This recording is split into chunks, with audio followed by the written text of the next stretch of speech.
Hi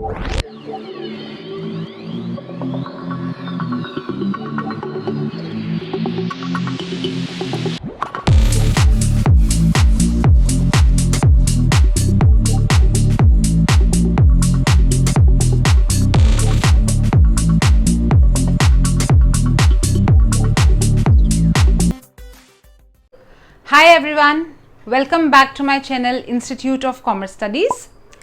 So children, as you know, we are making videos for the revision of business studies क्योंकि आपका exam जो postpone हो गया था which was supposed to take place in March, वो postpone होके अब 9th of July को होने वाला है. हम उसके लिए फुल कोर्स कवरेज की रिविजन वीडियोस बना रहे हैं जिसका first part I have already uploaded. The entire course, पूरा कोर्स का रिविजन आपका मैं 10 पार्ट्स में अपलोड करूंगी. पार्ट 1 की वीडियो ऑलरेडी अपलोड हो चुकी है. प्लीज गो थ्रू इट ताकि आपके फर्स्ट 3 यूनिट्स उसमें रिवाइज हो सके. Now in this unit children, इस यूनिट में this is the part 2 of revision video.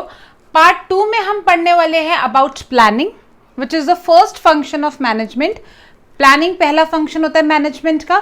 Planning की प्रोसेस और प्लानिंग के टाइप्स इसमें हम पढ़ने वाले हैं. Then organising, second function of management, types of organising and structure of organisation. Then elements of delegation, delegation and decentralisation.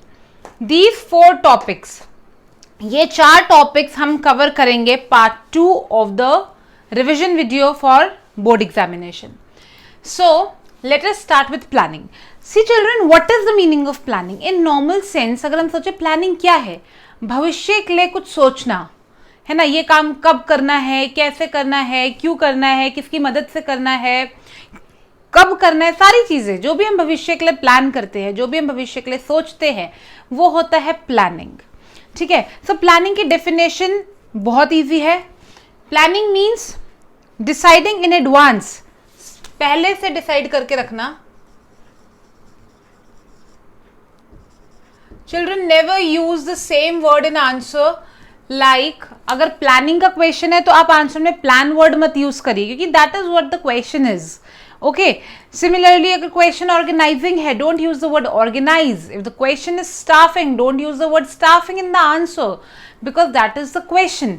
सो अगर मैं प्लानिंग की बात करी तो आप ये नहीं लिखेंगे to plan because that is what the question is. Planning का मतलब है deciding in advance, advance में decide करना what is to be done, क्या करना है, how it is to be done, कैसे करना है, when it is to be done, कब करना है, and by whom it is to be done, और ये काम कौन करेगा, by whom it is to be done. Children, please note down. If you don't have notes, if you have a paper and pen, please note it down because last day पे आपको revision में बहुत help करेंगे notes. So what is planning? The exact definition of planning is deciding in advance what is to be done, how it is to be done, when it is to be done and by whom it is to be done. कब करना है, क्या करना है, कैसे करना है और इस काम को कौन करेगा, यही होती है प्लानिंग. ऑलराइट. नाउ चलो ना, जितने भी चैप्टर आपके आएंगे उस सब चैप्टर में प्रोसेस हर चैप्टर की होगी. ठीक है. हर टॉपिक की प्रोसेस है एंड यू नेवर नो कि कौन सा प्रोसेस एग्जाम में आ जाए क्योंकि एक प्रोसेस तो आता ही आता है. ठीक है. प्रोसेस क्या है? प्रोसेस है सीक्वेंस, कि अगर हम कोई काम कर रहे हैं तो उसका सीक्वेंस क्या होगा, पहले क्या करेंगे, बाद में क्या करेंगे, थर्ड नंबर पे क्या करेंगे, यही तो प्रोसेस होती है. जैसे process of baking a cake, तो सबसे पहले हम क्या करेंगे, सबसे पहले हम थोड़ा फ्लावर लेंगे, उसमें वाटर ऐड करेंगे, उससे मिक्स करेंगे. ये एक प्रोसेस है ना कि सबसे पहले क्या करना है, सेकंड नंबर उसमें शुगर ऐड करेंगे. Like what is the process of making tea, will take some water, will add tea leaves, will boil it, will add sugar, then will add milk, then will boil it. This is the process, first to last step, ये process होती है. ठीक है. तो हर chapter के, हर topic के प्रोसेस आएंगे एंड यू नेवर नो कौन सा टॉपिक एग्जाम में आ जाए. But there are few topics which are very important और जिनके आने के चांसेस ज़्यादा होते हैं. बट ऑनेस्टली प्रोसेस कोई सी भी आ सकती है, कई बार लीस्ट इंपॉर्टेंट वाली भी आ जाती है.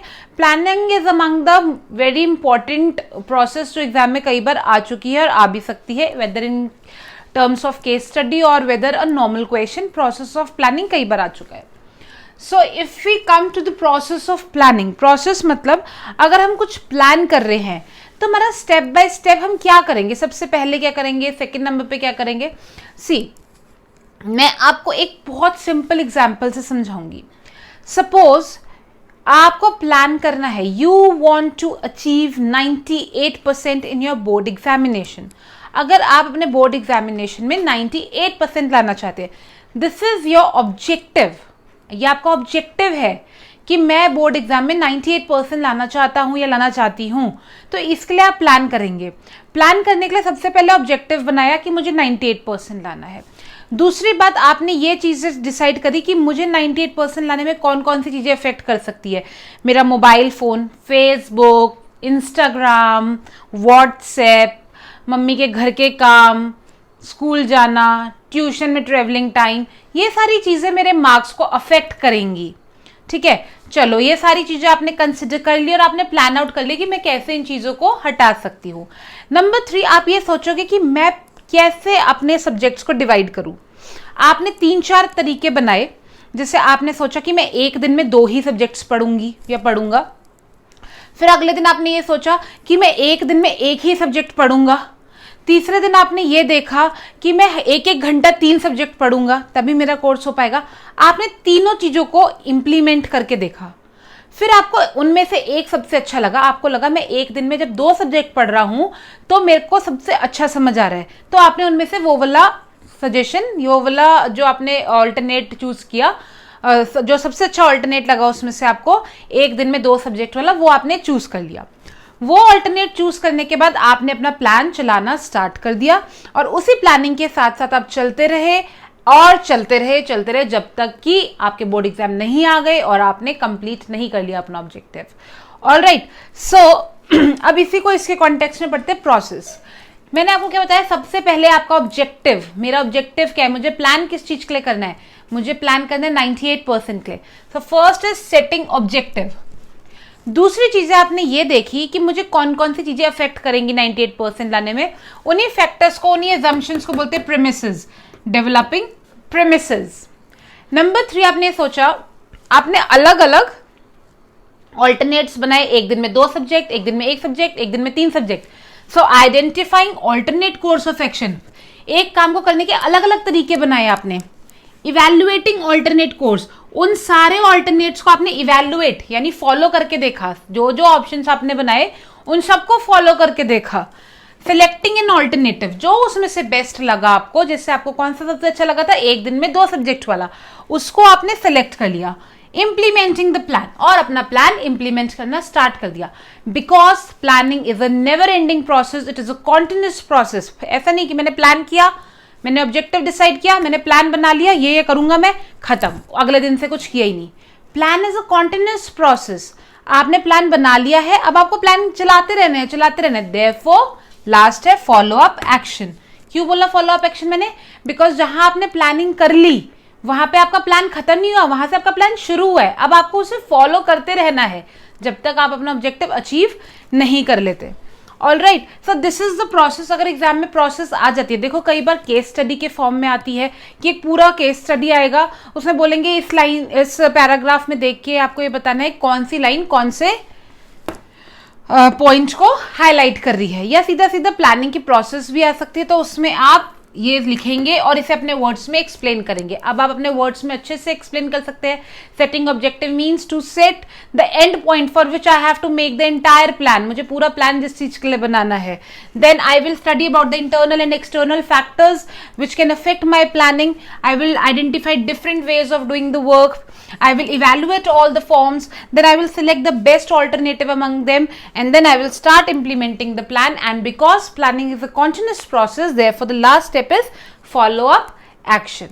All right children, so here we are done with the process of planning, and this is what we have done right now, planning and its process. Now we come to the next topic. Our next topic is types of plans. So now we will do types of plans. So children, our next topic is types of plans. अभी हमने इससे पहले किया planning process, मैंने आपको बताया planning के बारे में, प्लानिंग क्या होती है, what is to be done, how it is to be done, when it is to be done and by whom it is to be done. Now plans are divided into 2 parts. 2 part में plan divided होते हैं. Plan are divided into 2 parts, standing plans and single use plan.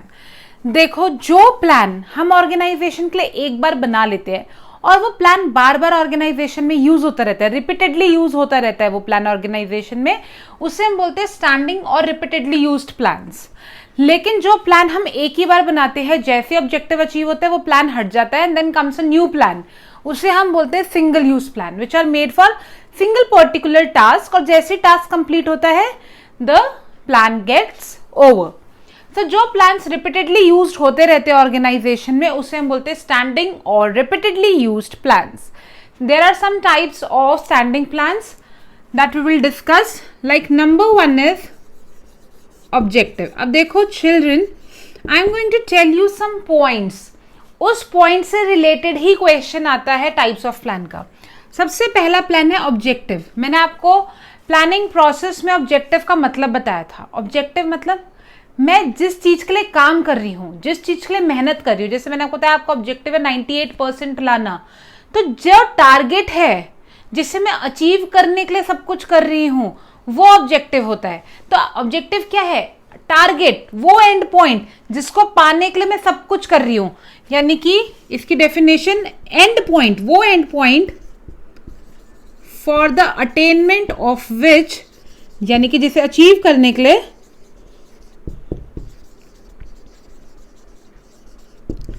all the activities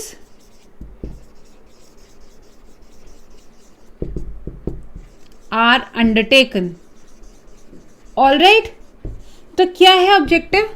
वो end point, वो last point जिसे achieve करने के लिए, for the attainment of which all the activities are undertaken, मैं सारी एक्टिविटीज कर रही हूं, तो वो एंड पॉइंट जिसे अचीव करने के लिए मैं सारी एक्टिविटीज कर रही हूँ, वो ऑब्जेक्टिव है. सीधा सीधा केस स्टडी आती है जिसमें एंड पॉइंट, अटेनमेंट ऑफ विच, ये सब लिखा रहता है एंड यू क्लियरली आइडेंटिफाई कि ये ऑब्जेक्टिव की लाइन है. ठीक है, तो ये है हमारा first type of plan, first type of standing plan which is known as objective.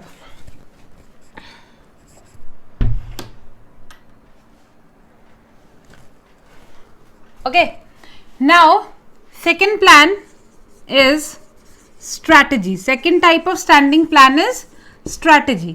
देखो strategy क्या है?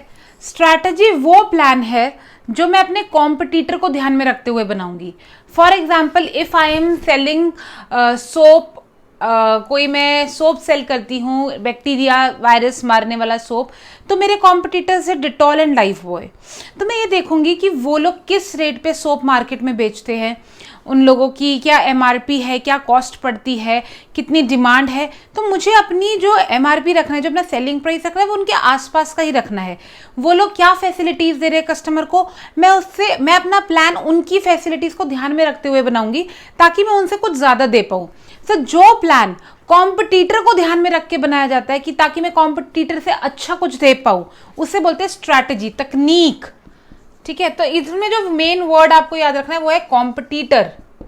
कॉम्पिटिटर को ध्यान में रखते हुए जो प्लान बनाया जाता है उसे स्ट्रैटेजी बोलते हैं, so that we can cope up with those things which are competitor are is providing.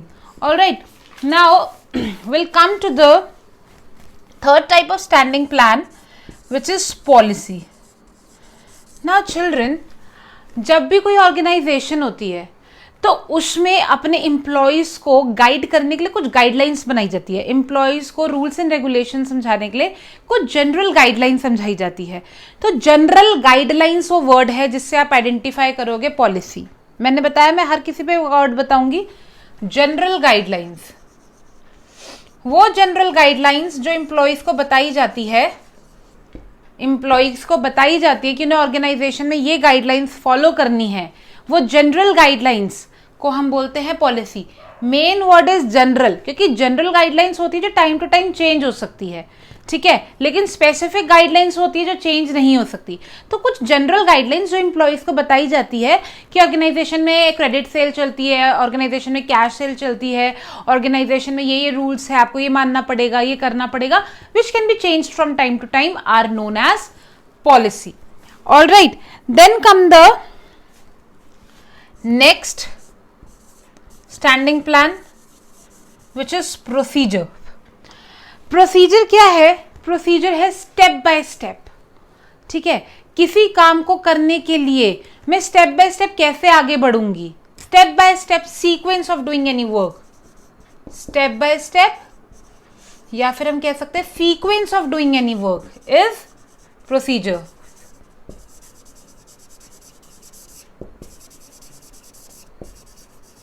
जैसे मानो किसी को अपने डेटर से पैसे वापस लेने हैं, डेटर मतलब कर्जदार से पैसे वापस लेने हैं 50,000, तो सबसे पहले वो क्या करेगा, उस पर केस कर देगा? No, there has to be a sequence. सबसे पहले वो उसे एक लेटर लिखेगा, फैक्स करेगा, मेल करेगा कि ऐसा ऐसा है, आपने पैसे नहीं लौटाए हैं।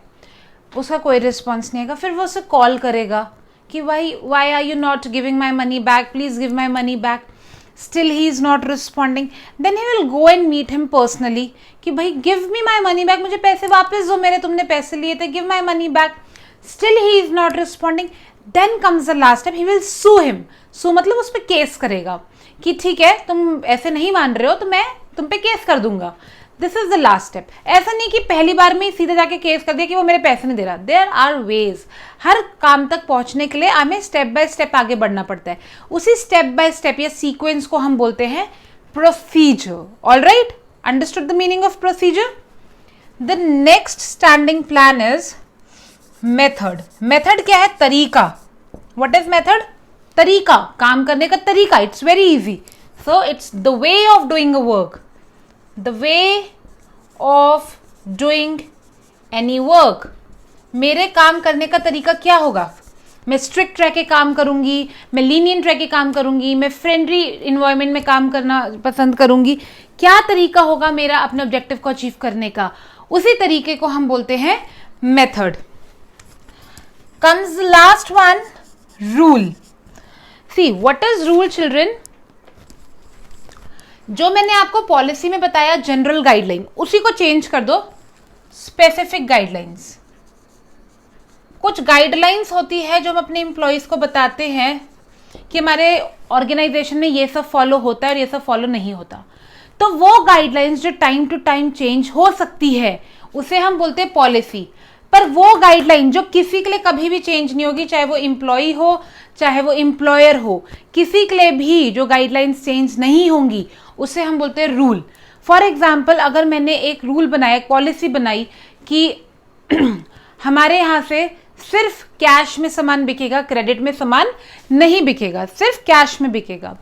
तो क्या हुआ, थोड़े दिनों बाद मेरे ही रिलेटिव्स आ गए ऑर्गेनाइजेशन में और वो कैश नहीं लेकर आए। तो मैं अपने एम्प्लॉय को क्या बोलूंगी कि कोई बात नहीं, मैं इन्हें जानती हूँ, इन्हें आप उधारी में सामान दे दो, ये मुझे बाद में पैसे दे देंगे। यही होगा, means I can change my policy. लेकिन अगर मैंने अपने ऑर्गेनाइजेशन में रूल बनाया that no smoking in the organisation, there will be no smoking in the organisation. तो चाहे मेरा रिलेटिव आ जाए, चाहे मैं खुद आ जाऊं, चाहे कोई भी आ जाए, if the rule is no smoking, then it is for everyone, which cannot be changed. So the guidelines which can be changed for any purpose is known as policy. But the guidelines which I have made and cannot be changed at any cost for anyone, that is known as rule. Alright, these are the 6 types of standing or repeatedly used plans. Means these plans are made once and are used again and again over the time. Alright, now there are 2 types of single use plan. ये वो plan होते हैं जो एक बार बनते हैं, काम पूरा होता है and plan is over. There are 2 types of plan, program and budget.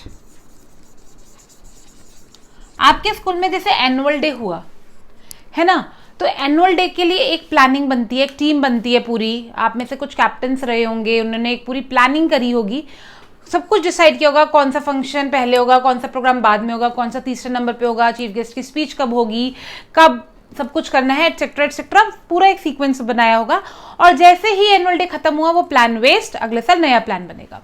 सो उसी को बोलते हैं प्रोग्राम, जो एक पर्टिकुलर टाइम के लिए बनता है और फिर it goes off and comes again with the new objective next year. Similarly with the budget, जब एनुअल डे आया था तो एक बजट भी बना होगा, इतने पैसे यहाँ जाएंगे, इतने पैसे यहाँ लगेंगे, इतने पैसे कॉस्ट्यूम में जाएंगे, इतना रिफ्रेशमेंट में जाएगा, इतना डोनेशन में जाएगा, एटसेट्रा एटसेट्रा, ट्रॉफीज में जाएगा, मोमेंटोज में जाएगा, सारा एक बजट बना होगा। और जैसे ही एनुअल डे खत्म तो बजट ऑल्सो ओवर। ऐसा नहीं उस बजट को बार बार अगले महीने भी चलाऊंगी, अगले महीने भी चलाऊंगी, नो, अगले साल जब नया दोबारा एनुअल डे आएगा तो हम दोबारा से नया बजट बनाएंगे। सो वो प्लान्स जो एक पर्टिकुलर चीज के लिए बनते हैं सिंगल यूज के लिए, जैसे ही काम हो जाता है वो प्लान्स खत्म हो जाते हैं, उन्हें हम बोलते हैं single use plans, programme and budget. याद रखिए जब भी अगर प्लान में ये वर्ड आए, quantitative means related to quantity और न्यूमेरिकल नंबर से related, it means it is a question of budget. ये दो वर्ड्स हमेशा डिपिक्ट करते हैं कि ये लाइन कौन से प्लान को डिपिक्ट कर रही है, बजट। ये लाइंस मैंने इसलिए लिखी है कुछ वर्ड्स, क्योंकि जब आपके पास केस स्टडी आएगा तो किन वर्ड्स को देख के आपको पता चलेगा ये कौन सा प्लान है। अगर लाइन में क्वांटिटेटिव या न्यूमेरिकल वर्ड है तो डेफिनेटली इट इज बजट। अगर एंड पॉइंट है definitely it is objective, competition है definitely it is strategy, general guidelines policy, step by step या सीक्वेंस है procedure, way of doing a work है method, specific guideline है it is rule. So ये कुछ words है जो आपको हेल्प करेंगे आइडेंटिफाई करने में कि यहाँ पे किस तरह के प्लान की बात हो रही है। So children we are done with this topic, we have completed types of plans. There are two types of plans, standing और repeatedly and single use. Standing और रिपीटेडली में 6 टाइप के आते हैं और सिंगल यूज में 2 टाइप्स के plans आते हैं। चिल्ड्रन जब एग्जाम में आपके पास केस स्टडी आएगा और वो ये बोलेंगे identify the type of plan, you don't need to mention this, आपको ये मेंशन करना है कि in this line the objective is being highlighted. आप ब्रैकेट में लिख सकते हैं स्टैंडिंग यूज्ड प्लान, ऐसा नहीं आप लिखेंगे it is standing use plan, it is single use plan, ये आंसर नहीं लिखेंगे आप। आपको कैसे लिखना होगा answer, in this line the plan which is depicted is objective, और ऑब्जेक्टिव के आगे आप लिख सकते हैं कि स्टैंडिंग का हिस्सा है, इट्स रूल, रूल के आगे standing. In this line the plan which is depicted is budget, और ब्रैकेट में आप लिख सकते हैं single use plan, but you have to specifically mention the name of the plan and then its category. All right, so children it's done. Now we will come to the next chapter, next function of management, which is organizing. Please note it down children, because these notes are really going to be very helpful for you when you'll revise one day before the board examination. So just note it down and then we'll come to the next topic, organizing, its type and organizational structure. All right? Hi children, as you all know we are on the second part of our whole syllabus revision video for business studies. For the upcoming exam, जो आपका board exam आने वाला है 9th of July 2020 को, उसके लिए हम whole syllabus revision video बना रहे हैं। We are on the second part of the whole syllabus video. Our next topic is organizing. इससे पहले हमने किया था प्लानिंग। प्लानिंग में हमने क्या क्या पढ़ा, प्लानिंग की प्रोसेस एंड प्लानिंग के types. Now the second function of management is organizing. What is the meaning of organizing? Organizing means to organize the work, to divide the work into different departments so that everyone works according to their specialization. काम को department में इस तरीके से divide कर देना कि हर कोई अपने स्पेशलाइजेशन, अपने एक्सपर्टीज के अकॉर्डिंग काम कर सके, उसी को हम ऑर्गेनाइजिंग बोलते हैं। So basically I have point outed some important topics which have most of the chances in coming in the board examination. So the most important topic in this chapter, organization, is types of organization and organizational structure. The two most important topics I have picked out from this chapter, and the first topic is 2 types of organization. See, organization is a place where we work, a place for which we are working is our organization. So basically organization is divided into 2 parts. There are 2 types of organization. One is the formal organization and one is informal organization. Before reading out the points, what is the difference between formal organization and informal organization, I'll just give you a brief about it. See, जब आप एक organization join करते हैं, when you have started working for some organization, वहाँ पे कुछ rules and regulations होते हैं, एक मैनेजर होता है, उसके अंदर सबॉर्डिनेट्स होते हैं, they have to follow some rules, they have to follow some guidelines, some policies, there is a way of communication, we have to follow the scalar chain of communication, we know our leader, who is our leader, there is no informal communication, सिर्फ काम की बात होगी, scalar chain के according होगी, it is more stable, more reliable, वो formal organization है. But the organization which is created out of formal organization, जैसे काम करते करते ग्रुप बन जाता है सबका, that we are working in a group together and we have formed one group, और वो उस ग्रुप में अपनी इनफॉर्मल कल्चर स्टार्ट हो जाता है, इनफॉर्मल एटमॉस्फेयर फैल जाता है, वो इनफॉर्मल ऑर्गेनाइजेशन बन जाती है. इनफॉर्मल ऑर्गेनाइजेशन बेसिकली कोई स्पेशल ऑर्गेनाइजेशन नहीं है, आउट ऑफ फॉर्मल ऑर्गेनाइजेशन ही, जहाँ पे फॉर्मल ऑर्गेनाइजेशन में हम काम करते हैं वहाँ पे सब दोस्त बन जाते हैं, दोस्ती यारी में क्या हो जाता है, अपना एक ग्रुपिज्म बन जाता है, अपने ग्रुप के रूल्स बन जाते हैं, अपना बेस्ट पर्सन को हम लीडर बना देते हैं, वो इनफॉर्मल कल्चर हो जाता है. वो कोई ऑर्गेनाइजेशन मेंशन नहीं करती कि यहाँ पे ये फॉर्मल ऑर्गेनाइजेशन है, ये informal organization is always formal, but the one created yourself, the one you created yourself within the formal organization is informal organization. So let us read the difference between formal organization and informal organization in theory, which you have to write. If there is a difference between formal organization and informal, how we will write it? Number one, children, let me tell you, if you get a question in the examination in which you have to differentiate between formal and informal organization, please do mention the basis of difference. Means your first line will be for basis of difference. I've not written here, I'll write it again in some other difference, I'll just explain you. Then you'll write formal and then informal. जो भी आप difference लिख रहे हैं वो किस basis पे लिख रहे हैं, वो बेसिस ऑफ डिफरेंस के बीच में जरूर लिखना. अगर आप नहीं लिखोगे ऐसा नहीं आपके मार्क्स डिडक्ट होंगे, बट अगर आप लिखोगे so it will give a really good impression to the examiner, to the person who is checking your sheet. So first of all write basis of difference, then formal and then informal. जिस basis पे आप difference कर रहे हो उसका basis यहाँ लिख दीजिए, ठीक है. Like my first difference is on the basis of establishment, so I will write establishment. कैसे होता है, फॉर्मल ऑर्गेनाइजेशन रूल्स और पॉलिसीज की वजह से एस्टेब्लिश होती है. जो भी एक ऑर्गेनाइजेशन ने रूल्स एंड पॉलिसीज बनाई होती है उसके बेसिस पे फॉर्मल ऑर्गेनाइजेशन बनती है. लेकिन इनफॉर्मल कैसे बनती है, मैंने अभी बताया, जब अपने में ग्रुप्स बन जाते हैं तो एक इनफॉर्मल कल्चर स्टार्ट हो जाता है, उसी को इनफॉर्मल ऑर्गेनाइजेशन कहते हैं.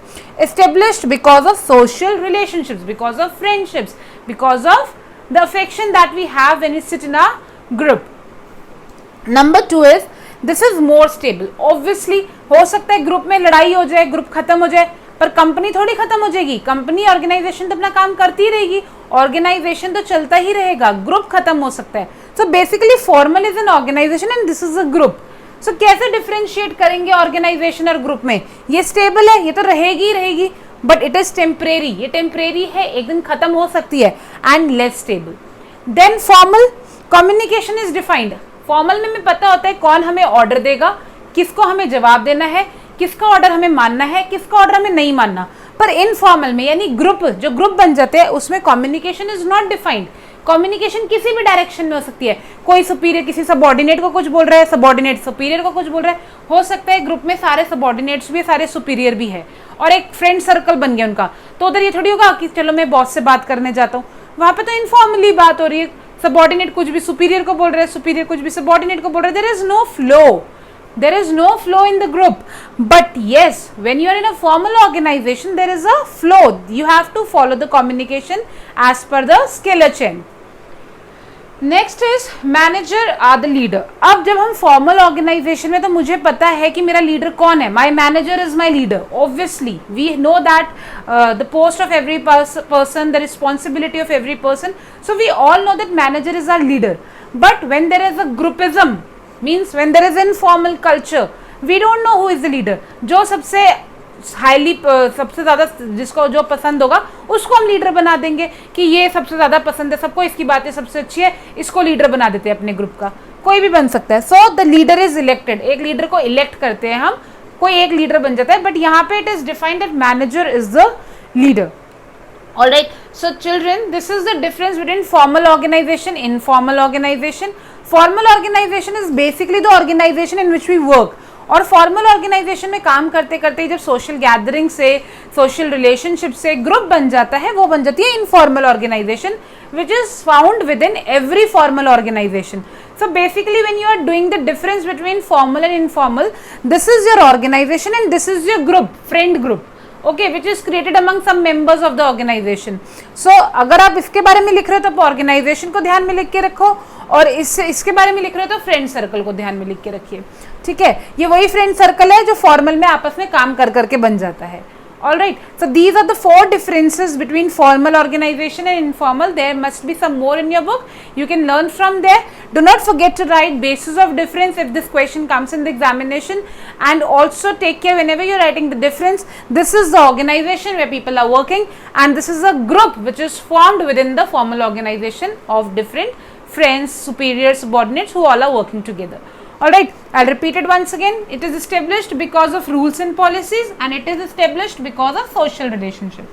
Number 2, obviously this is more stable, this is temporary and less stable. Communication is defined and it is according to the scalar chain. Communication is not defined here because it can be in any direction. Managers are the leaders, we know our leaders are the managers. Here the best person जो सबका favorite होगा उसे हम leader बना देंगे, so the leader is elected. Alright. Children, after this topic we have a very important topic again. The topic is organizational structure. So we'll read about the different types of organizational structure after this topic. If you have a pen and you really don't have a book and notes properly, then please note it down, because these notes are really going to help you when you will revise the syllabus one day before the examination. Please note it down, take a picture or just pause the video and just note it down. Alright, then we'll come to the other topic. Hi children, we are back with the topic organizational structure now. Now, what do you mean by organizational structure? हमारे organisation का, जहाँ पे हम काम करते हैं, उसका structure क्या है? स्ट्रक्चर मतलब टॉप पे कौन है, उसके बाद कौन है, थर्ड नंबर पे कौन है, कैसे डिस्ट्रीब्यूशन हो रखा है ऑर्गेनाइजेशन का, कैसे कैसे डिपार्टमेंट्स बटे हुए हैं, वो सारे डिविजन को हम बोलते हैं organizational structure. Basically there are 4 types of organizational structure, but in your course we have right now only 2 types of organizational structure. So I'll explain the 2 of them to you. Number 1 organizational structure is functional organizational structure, and number 2 is divisional organizational structure. These are the 2 organizational structure that we are going to read about. मैंने आपको बताया organisational structure क्या होता है, कि आपके organisation का division किस बेसिस पे हो रखा है, टॉप पे कौन है, उसके बाद कौन है, आगे कैसे डिस्ट्रीब्यूशन है, that is known as organizational structure. Now children, अगर मैं पहले फंक्शनल की बात करूँ कि functional, I will explain you with the diagram. मानो ये एक ऑर्गेनाइजेशन है, तो ऑर्गेनाइजेशन के टॉप पे कौन होता है? Owners. And who is the owner of the company? Shareholders. All right, so सबसे टॉप पे है शेयर होल्डर्स. ये तो हर कंपनी का रूल है. उसके अंदर आते हैं board of directors, then come general manager. सबसे पहले यही डिवीजन होता है हमेशा. The top one is the shareholders, then comes board of directors and then general managers. General manager के बाद अगर मैं डिविजनल की बात करूं, डिविजनल ऑर्गेनाइजेशनल स्ट्रक्चर है अगर मेरे ऑर्गेनाइजेशन का, तो सबसे टॉप पे ऑब्वियसली शेयर होल्डर्स होंगे. Then there will be board of directors, I'm writing BOD. Then there will be general manager, I'm writing GM. And then there will be division. Now, what is the difference? यहाँ पे आके ही difference आता है children. इससे पहले कोई difference नहीं है. टॉप तो सबका सेम ही होता है. अब फंक्शनल ऑर्गेनाइजेशनल स्ट्रक्चर में जो ऑर्गेनाइजेशन का डिविजन होगा, वो होगा on the basis of functions performed by the organization. एक ऑर्गेनाइजेशन में कौन कौन से फंक्शंस परफॉर्म होते हैं, उस बेसिस पे डिवीजन कर देंगे. पहले शेयर होल्डर्स थे, बोर्ड ऑफ डायरेक्टर्स थे, जनरल मैनेजर, उसके बाद जो जो फंक्शंस होते हैं उनके अलग अलग डिपार्टमेंट्स बना दिए. फॉर एग्जाम्पल एक बना दिया purchase department, the other one is sales department, the next one is marketing department, then there is HR department, means human resource department, then there is finance department. तो जब functions के according जो अलग अलग function, there may be many like these, जो company में जो organisation में अलग अलग फंक्शंस परफॉर्म हो रहे हैं, जब उसके बेसिस पे डिवीजन कर दिया जाता है ऑर्गेनाइजेशन का, उसे हम बोलते हैं functional organizational structure. See, the top is same in any organization, the top is same, but उसके बाद का डिवीजन डिपेंड करता है, उसके बाद का डिवीजन डिसाइड करता है कि कौन सा ऑर्गेनाइजेशनल स्ट्रक्चर है.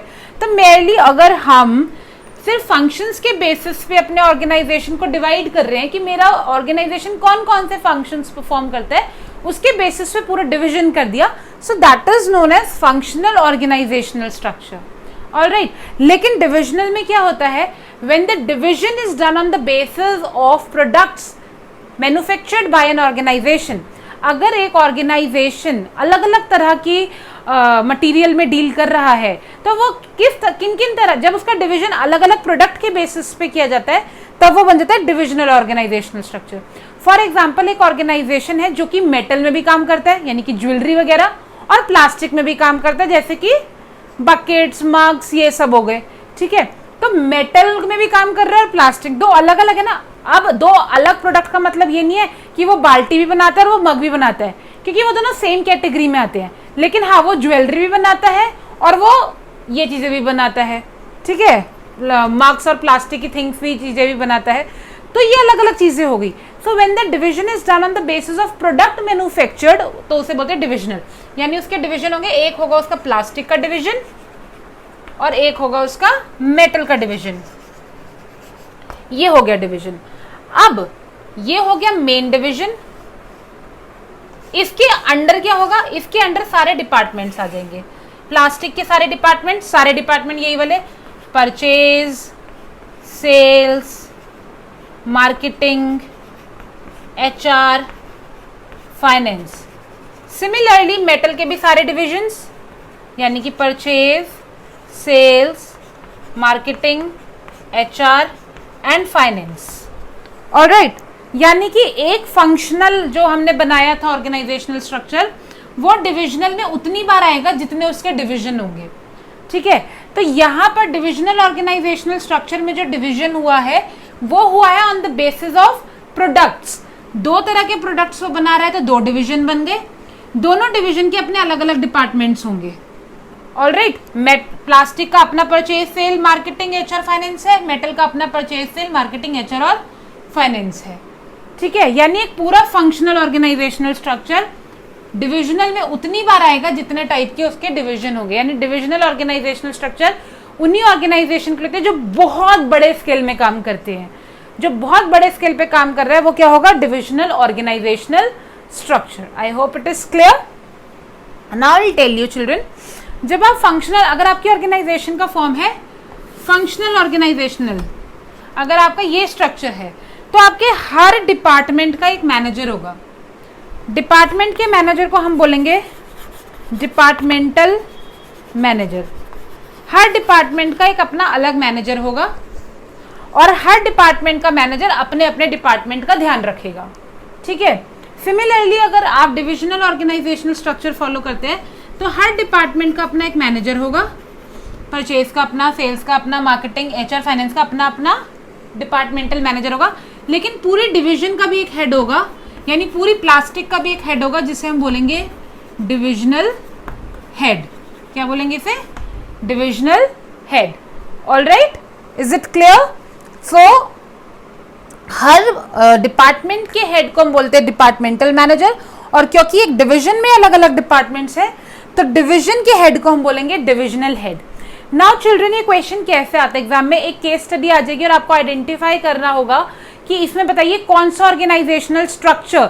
याद रखिए, ऑर्गेनाइजेशनल स्ट्रक्चर के लिए जो मोस्टली वर्ड यूज होता है वो होता है फ्रेमवर्क. अगर आपसे क्वेश्चन में फ्रेमवर्क पूछा गया है तो मतलब वो ऑर्गेनाइजेशनल स्ट्रक्चर का ही क्वेश्चन है, आपको उसमें ऑर्गेनाइजेशनल स्ट्रक्चर बताना है। और फिर उसके मेरिट्स पूछे जा सकते हैं, डिमेरिट्स पूछे जा सकते हैं, डिफरेंशिएशन पूछा जा सकता है दोनों में, तो इस तरह के क्वेश्चन आते हैं। If this is clear then will come to the next part जो है इसके, will study about some of its merits, demerits and differentiation. Okay, so here we are with the functional organizational structure. पहले functional के merits and demerits की बात करते हैं। This is a functional organizational structure in which the division is done according to on the basis of functions divided, on the basis of different functions performed by an organization. एक organisation मानो ये 4 functions perform करिए तो 4 departments बन गए, ठीक है। हर department का एक अपना मैनेजर होगा जिसे हम बोलेंगे departmental manager, who will look after the work of his respective department, अपने डिपार्टमेंट का ध्यान रखेगा वो। Come to its merits and demerits, यानी कि importance and disadvantages.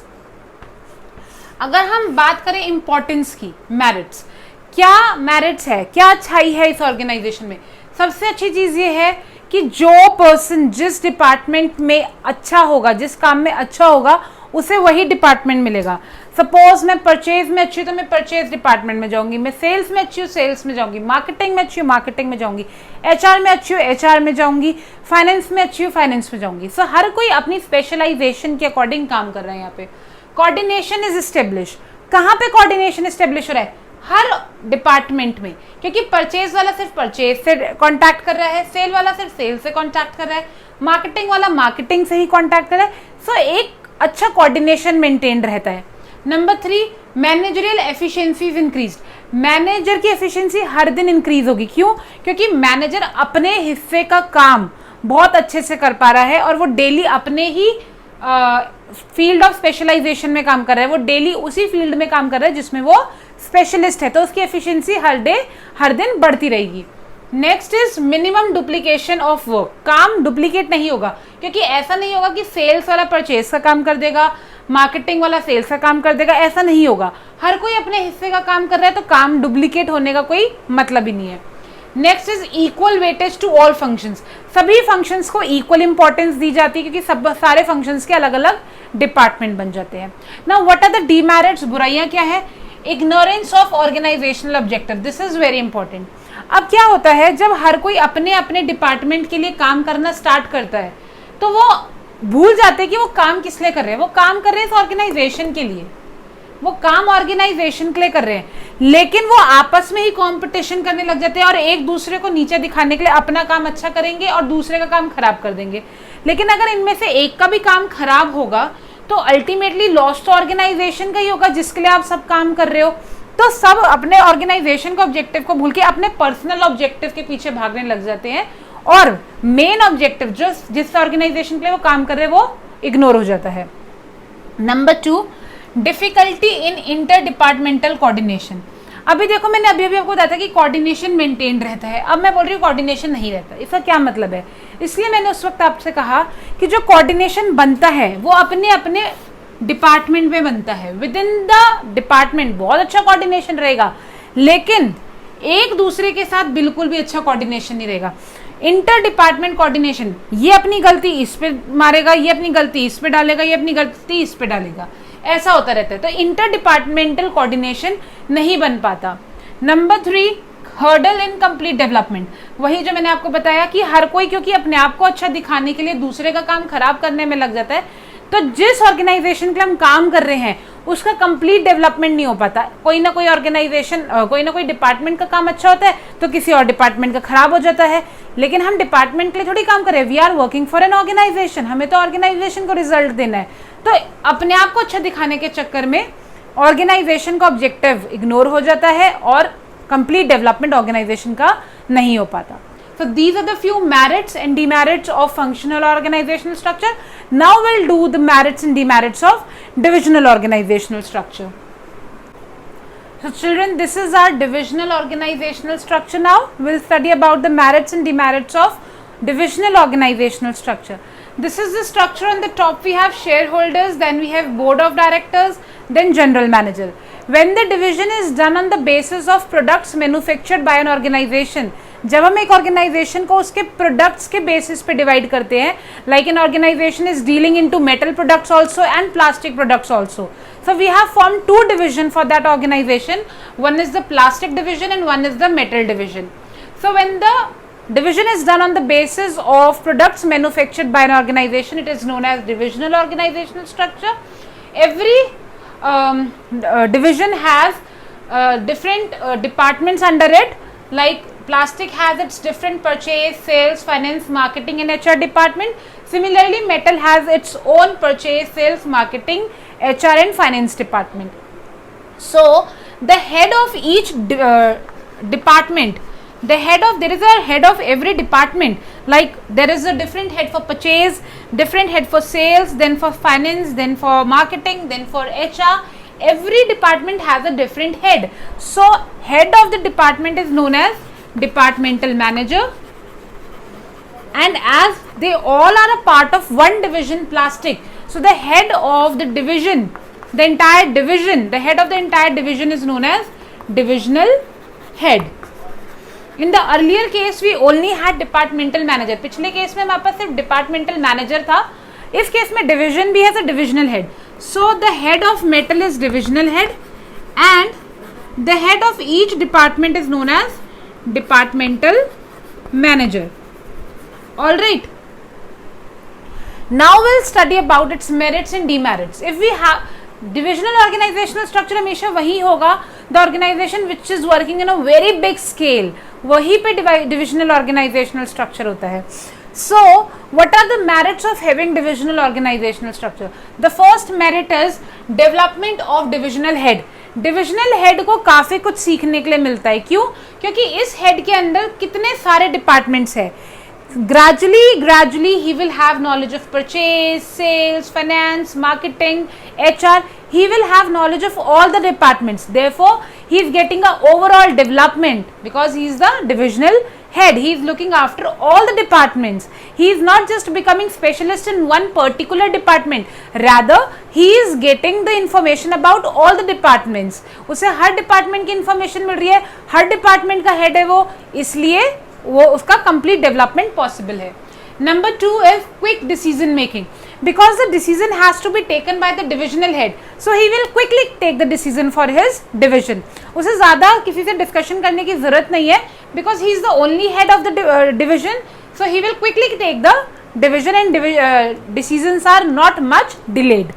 Number 3 is divisional results can be assessed. अब बहुत easy होता है इसमें, अगर एक organization को loss हो रहा है, rather than good income, rather than good revenue, still they are in loss. तो डिविजनल ऑर्गेनाइजेशनल स्ट्रक्चर में बहुत इजी होता है ये देखना कि मुझे लॉस कहाँ से हो रहा है. मुझे लॉस प्लास्टिक से हो रहा है, मुझे लॉस मेटल से हो रहा है, या अलग भी कोई और डिवीजन होगा, तो किस डिवीजन में लॉस हो रहा है, सीधा सीधा उस डिवीजन को बंद कर दो without affecting the work of any other division. For example मुझे प्लास्टिक में लॉस हो रहा है और मुझे मेटल में प्रॉफिट हो रहा है, तो मुझे मेटल को छेड़ना ही नहीं, सीधा सीधा प्लास्टिक का डिवीजन बंद हो जाएगा और मेटल का अपना बिना कोई काम अफेक्ट हुए मेटल का काम चलता रहेगा. इसलिए divisional result can be assessed easily. Then easy expansion. उसी तरह अगर मैं अपने काम को बढ़ाना चाहती हूँ, I want to get into leather also, कि मुझे लेदर का काम भी शुरू करना है, सो ना मुझे प्लास्टिक को डिस्टर्ब करना पड़ेगा, ना ही मुझे मेटल को डिस्टर्ब करना पड़ेगा. मैं एक और डिवीजन बना दूंगी यहाँ पे लेदर का, और लेदर के अंदर सारे purchase, sales, marketing department start हो जाएंगे. So it is very easy to expand under divisional organizational structure, because without affecting the work of other divisions, I'll straight away add one more division. All right. Now, what are the demerits of this organizational structure? मैंने आपको पहले बताया organizational का structure usually framework नाम से question आता है. Organizational structure is also known as framework. तो divisional organizational structure रखने में क्या बुराई है? Number 1, इस डिविजनल हेड और इस डिविजनल हेड की कभी नहीं बनेगी. वही जो हमने फंक्शनल में पढ़ा था, he will try to prove that his division is good and he will try to prove that his division is good. लेकिन दोनों किसके लिए काम कर रहे हैं? इस ऑर्गेनाइजेशन के लिए काम कर रहे हैं. They will ignore the organizational objective और अपने अपने डिवीजन को अच्छा दिखाने के लिए एक दूसरे को गलत दिखाएंगे, और एक का नुकसान भी ऑर्गेनाइजेशन का नुकसान है, बिकॉज ऑर्गेनाइजेशन को तो सबसे ही प्रॉफिट चाहिए, but in contrast of proving themselves good, वो दूसरे का काम गलत दिखाने में लगे रहेंगे, और इससे क्या होगा, अल्टीमेटली ऑर्गेनाइजेशन का नुकसान होगा। डुप्लीकेसी ऑफ फंक्शंस, अब देखो जैसे हम फंक्शनल ऑर्गेनाइजेशनल स्ट्रक्चर में थे तो उसमें कोई डुप्लीकेशन ऑफ वर्क नहीं था, क्योंकि हर डिपार्टमेंट बटा हुआ था, परचेज का सारा काम परचेज में, सेल्स का सारा काम सेल्स में। पर यहाँ पर ऐसा नहीं होता, क्योंकि यहाँ पे जितने ज्यादा डिवीजन होंगे उतनी बार काम डुप्लीकेट होगा। प्लास्टिक का अलग परचेज है, मेटल का अलग परचेज है, लेदर आएगा उसका अलग परचेज है, लेकिन अल्टीमेटली तो सब एक ही ऑर्गेनाइजेशन है ना, इतने सारे परचेज हो गए है ना, इतने सारे परचेज में काम डुप्लीकेट हो सकता है।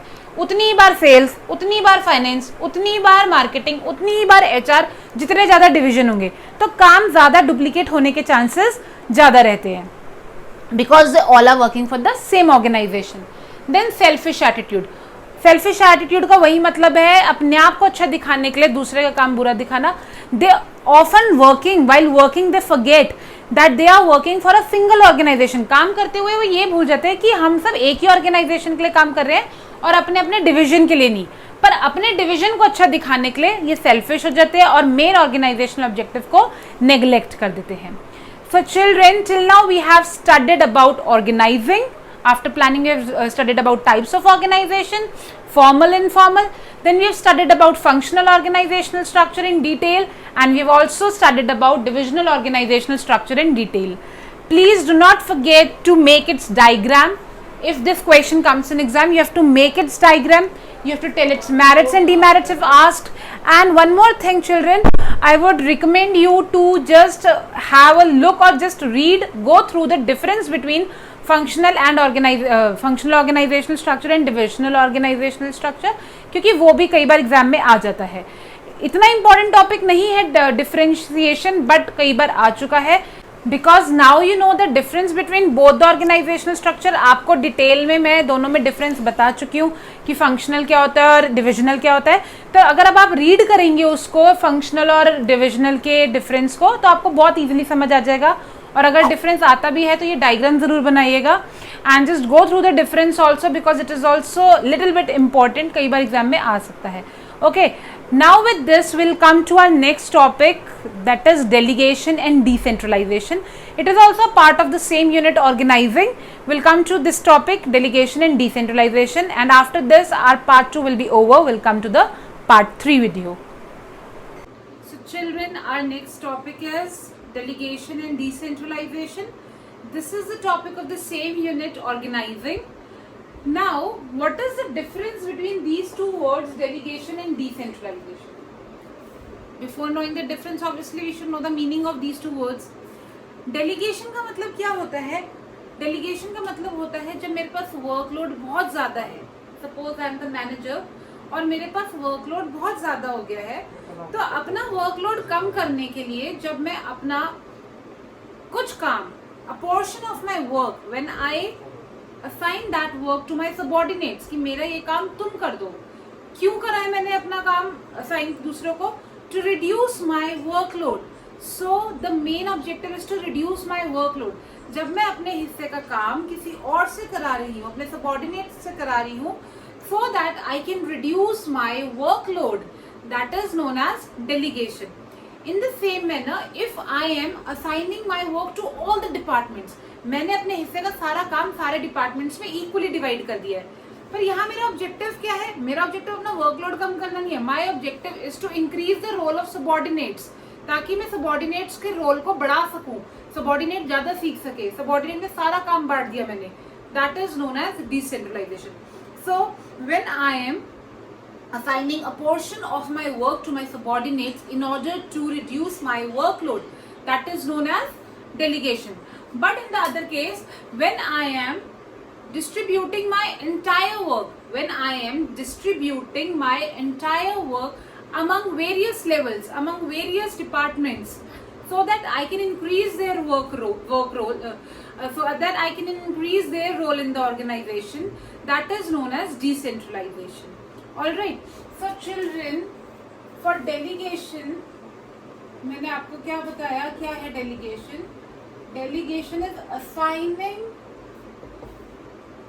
Managers work to the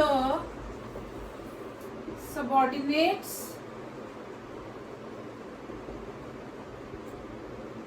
in order to reduce the workload of a manager.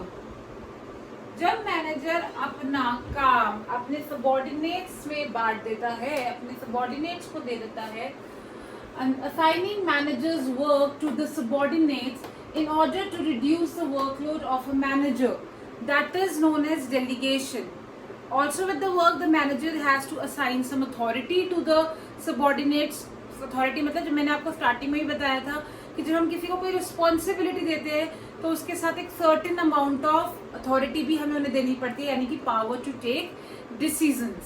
Alright, for children, when a manager assigns his portion of his work to his subordinates so that he can reduce his workload and he can pay attention to the crucial work, to the important work, that is known as delegation. So there are three elements of delegation. If we talk about the elements of delegation, so children, there are three elements of delegation. The three elements are responsibility,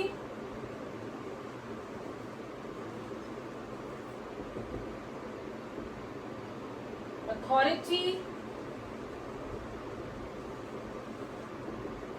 and accountability.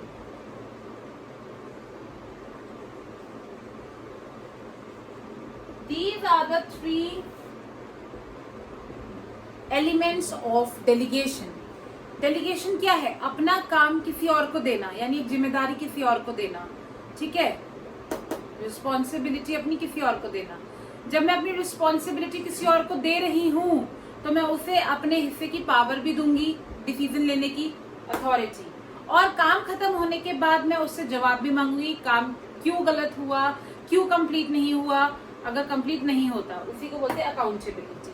इसलिए delegation क्या है? Delegation is assigning your work to someone else in order to reduce your workload. There are three elements of delegation: responsibility, authority and accountability.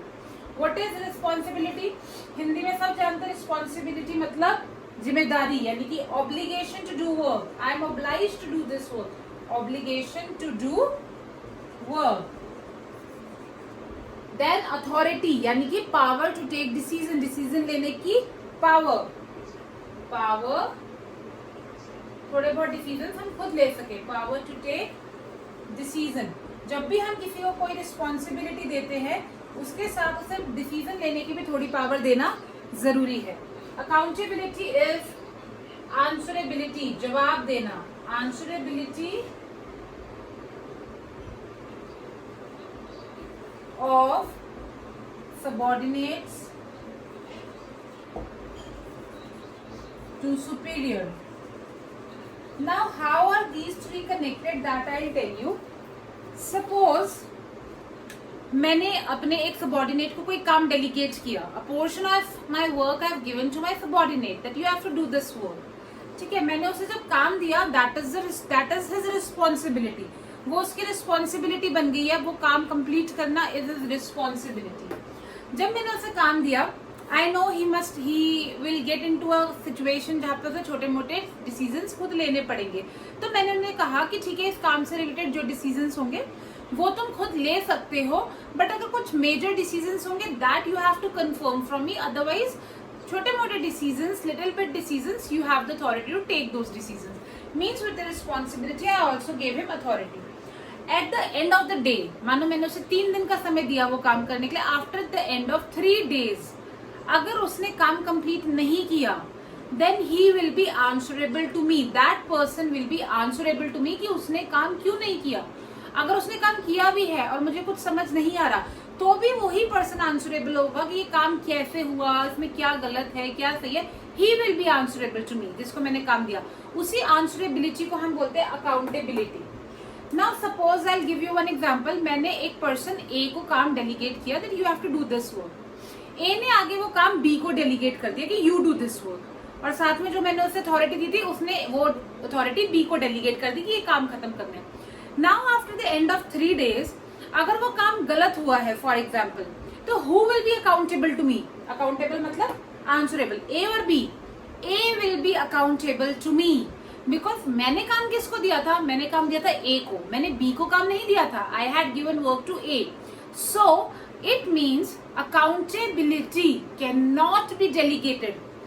मैंने जो काम ए को दिया, ए ने वो काम आगे डेलीगेट कर दिया, means responsibility can be delegated. मैंने जो अथॉरिटी ए को दी वो अथॉरिटी ए ने बी को दे दी कि ये तुम ये power, you have the power to take decision, खुद अपने डिसीजन लेना, means authority can be delegated.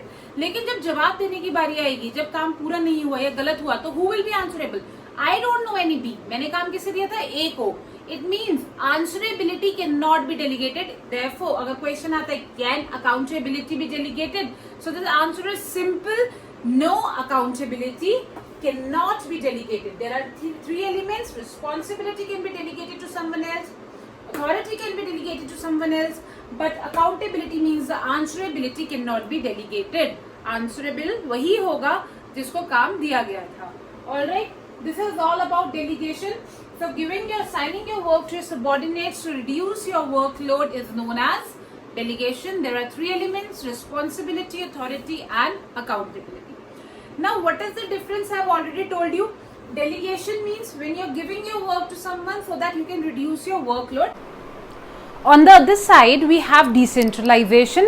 Now what is delegation? अपना काम किसी और से करवाना, अपना वर्कलोड कम करने के लिए।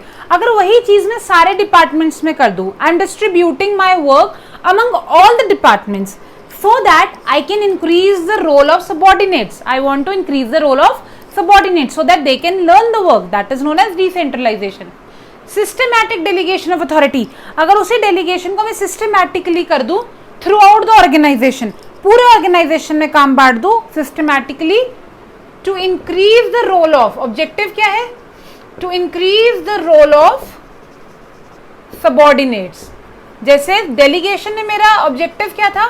डेलीगेशन में मेरा ऑब्जेक्टिव था टू रिड्यूस माय वर्कलोड, लेकिन डिसेंट्रलाइजेशन में मेरा ऑब्जेक्टिव क्या है? To increase the role of subordinates.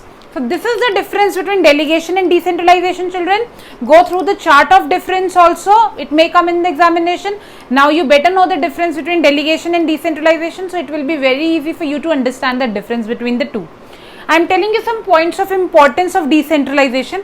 अगर मैं डिसेंट्रलाइजेशन करती हूँ, यानी कि मैं और पूरे ऑर्गेनाइजेशन में सिस्टमैटिकली अथॉरिटी को बांट देती हूँ, तो क्या होगा? एक तो subordinates, they always feel motivated, they feel that we are also important part of the organisation, so develop initiative among subordinates. Then अगर वो मेरे हिस्से का काम कर रहे हैं, तो it means because I am the manager and I am delegating my work to everyone, it means वो मैनेजर के लेवल का काम कर रहे हैं. इसका मतलब वो आगे चल के अच्छे मैनेजर बन सकते हैं because they are doing my part of job. It means develops managerial talent for future. And then when I have distributed the work, so I am not the only person to take decision. They all are taking decision for their departments. It means the decision taking becomes more quick decision making. Relief to top management. Now when I have delegated my work, जब मैंने अपना काम delegate कर दिया है, so I have got time to plan something new, to invest my time in some new things, to have a research work, to plan something great for the organization, to think about the growth of the organization. क्योंकि मैंने अपने हिस्से का काम बांट दिया है सब में, so I've got enough time, I've got sufficient time to think about the growth of the organization. Facilitates growth, organization की growth होती है इस तरीके से, and better control, और control भी अच्छा रहता है because the work is divided proportionally, the work is divided properly and systematically, so there is a better control and better chances of growth in the organization. So children, with this now we have completed the part 2 of whole syllabus revision video of business studies for your board examination. We have completed unit 1 to unit 5. Organizing तक हमारा हो चुका है from fundamentals. Now we'll come to the part 3 soon, with this I'll end the video. Part 2 video I'm ending here, and soon you'll be getting part 3 video, in which we will start the third function of management, which is staffing. We'll do some important topics of that unit also, which have more chances of coming in the board examination, so that you can have a quick revision, children, and before your board examination you are well prepared for the question paper. Alright, so children, please go through the video. Just have a good time and spend your maximum time in reading the business studies notes these days, because you're very near to your examination. Exam aa jayega, aapko pata bhi nahi chalega. Spend a lot of time in working hard. You've got enough time to prepare for your board examination, for business studies especially. So children, here are all the notes. If there is any query, any topic you want me to explain to you, please leave it in the comment box. I'll definitely consider it and I'll make a video for it for sure. I'm always there to help you especially during this time when everyone is dependent on the online classes. There are no offline classes. Teachers are not easily available these days. So you can leave your query in the comment box below and I shall be considering it, no doubt. So children, share the video with your batchmates also, subscribe the channel and press the bell icon, so that whenever I'll upload the part 3, you'll get a notification and you can go through the part 3 video also. Till then, keep revising, keep practicing, and soon we'll meet again. Bye bye, take care.